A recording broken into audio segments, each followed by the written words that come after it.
खासदार निलेश लंके सध्या आपल्यासोबत आहेत, आपण त्यांच्यासोबत चर्चा करू.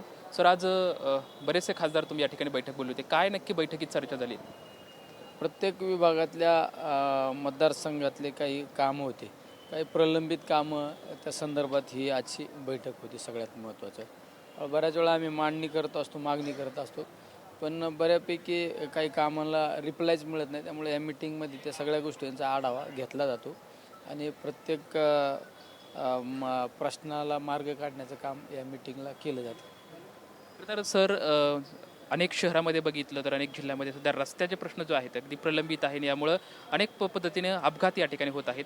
आपल्यासुद्धा जिल्ह्यातले काही प्रश्न रस्त्यामुळे होते, त्यामुळे सुजय विखेंनी एक वक्तव्य केलं होतं की ट्रम्पमुळे हे झाले आहे. त्यांच्या वक्तव्याकडे कसं बघता? नाही, मला तर ते वक्तव्य मी काही माध्यमाद्वारे पाहिल्यानंतर मला थोडं हसू आलं की एखादा मतदारसंघामध्ये काही काळ लोकप्रतिनिधी म्हणून राहिलेला माणूस तर अशा पद्धतीने वक्तव्य करत असेल तर चुकीचं आहे. मी विनोदाने काल एका मीडियाद्वारे सांगितलं, मला आता मी ट्रम्प साहेबांना रिक्वेस्ट टाकतो की आता तुम्हाला सुसहायक म्हणूनच त्यांना बरोबर घ्या. शेवट रस्त्याचा काम, ट्रम्प, युद्ध याचा काही संबंध नसतो, पण काहीतरी वक्तव्य करायचं म्हणून करायचं ते चुकीचं आहे. अन्न व प्रशासन विभागाचे आयुक्त असलेले तुकाराम मुंढे सध्या अगदी राज्यभरात कारवाईचा धडाका सुरू केला आहे. त्यांच्या या कारवाईकडे तुम्ही कसं बघता? मी तुकाराम मुंढे साहेबांना धन्यवाद देतो. माझं तर म्हणणं आहे प्रत्येक विभागात एक एक तुकाराम मुंढे तयार झाला पाहिजे.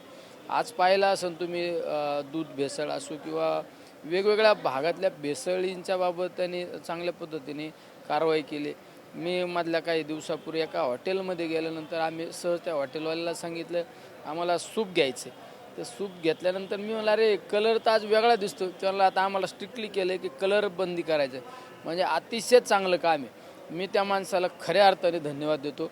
असे अधिकारी प्रत्येक विभागामध्ये आले पाहिजे, राहिले पाहिजे, तर हे सगळं लाईन दुरीत आल्याशिवाय राहणार नाही. साहेब, शेवटचा प्रश्न विचारतो. ज्यावेळेस तुम्ही सर्व खासदार देशाचे पंतप्रधान नरेंद्र मोदी यांना भेटलेत, तुम्ही सत्तेत जाणार आहात अशी चर्चा सुरू होती, मात्र शरद पवार साहेब असं म्हणतात की सर्वांनी आपल्या कामाला लागा, विरोधक म्हणूनच आपल्याला काम करायचं आहे.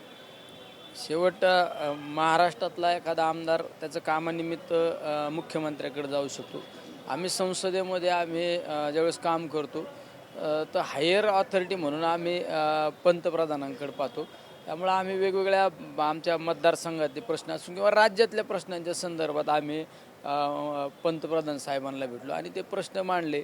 म्हणजे आम्ही वेगवेगळे मी तरी सगळ्यात महत्त्वाच्या मुद्द्यांना हात घातला.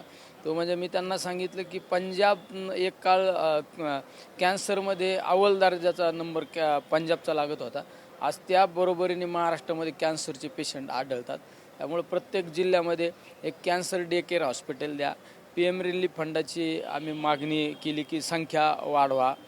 दुसरी आम्ही मागणी केली की आरोग्याला बजेट वाढलं पाहिजे. तर माझ्या रुग्णांना खाजगी हॉस्पिटलमध्ये जाण्यापेक्षा शासकीय हॉस्पिटलमध्ये चांगल्या दर्जाचा उपचार मिळाला पाहिजे. आणि छत्रपती शिवरायांनी जे 350 किल्ले उभे केले त्यामध्ये 12 किल्ल्यांना युनेस्कोचा दर्जा दिला, तर त्याची संख्या वाढली पाहिजे आणि सगळ्या किल्ल्यांना भरीव अशी मदत मिळाली पाहिजे. अशा आम्ही मागण्या केल्या. काहींनी रेल्वेच्या बाबत, अमोल कोल्हेने आमच्या रेल्वेची मागणी केली. बाप्पांनी पाण्याच्या संदर्भात मागणी केली. धैर्यशील भैयांनी जशी गंगा नदी स्वच्छ करण्याचं आपण हातात घेतलं तसं आमची पंढरीची ती नदी चंद्रभागा स्वच्छ झाली पाहिजे. आमच्या भगरे सरांनी कांद्याच्या प्रश्नाबाबतची मागणी केली. सुप्रियाताईंनी काही मागणी केली. अमर काळेंनी मागणी केली. सगळ्या खासदारांनी वेगवेगळ्या मागण्या त्या ठिकाणी केल्या होत्या.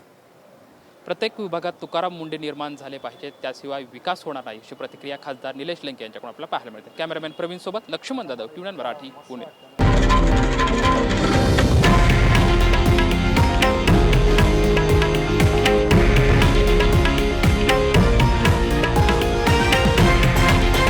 हे आहे देशातील नंबर 1 न्यूज नेटवर्क आणि आपण पाहत आहात TV9 मराठी, एकमेव.